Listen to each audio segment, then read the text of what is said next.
अस्सलामुअलैकुम।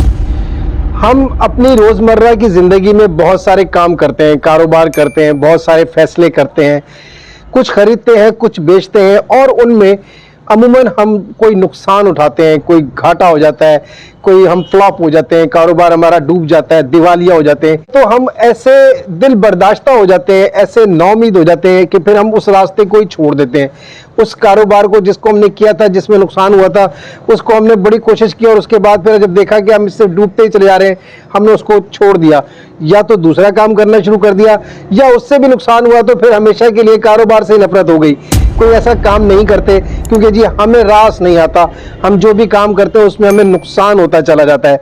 ये एक जो हमारी सोच होती है, ये असल में उस मकाम पर कि जब हम वो नुकसान उठा लेते हैं, जब हमें वो धोखे, वो फरेब, वो घाटे, वो दिवालिया जब हम हो जाते हैं, तो हम उसके बाद हमें दोबारा से उसी काम को दोबारा नए सिरे से करना चाहिए। उसको हमें दोबारा से एक नई ताकत, एक नए हौसले और हिम्मत के साथ उस काम को दोबारा से करना चाहिए। वो इसलिए कि मौला मुत्तकियान मौला इमाम अली अलैहिस्सलाम नहजुल बलागा की हिकमत 196 में फरमाते हैं, तुम्हारा वो माल अकारत नहीं गया जो तुम्हारे लिए इबरत और नसीहत का बाइस बने। यानी जिस कारोबार से हमें नुकसान हुआ है, हम समझते हैं वो सब ज़ाया हो गया। हमें वहाँ पर बजाय दिल बर्दाश्ता होने के हमें ये सोचना चाहिए कि हमने जिन वजूहात की वजह से वो नुकसान उठाया, जिस वजह से हमें वो नुकसानात हुए, हम वो वजूहात जान चुके हैं। हमें नज़र दौड़ानी चाहिए कि कहाँ कहाँ हमारी गलतियाँ थी।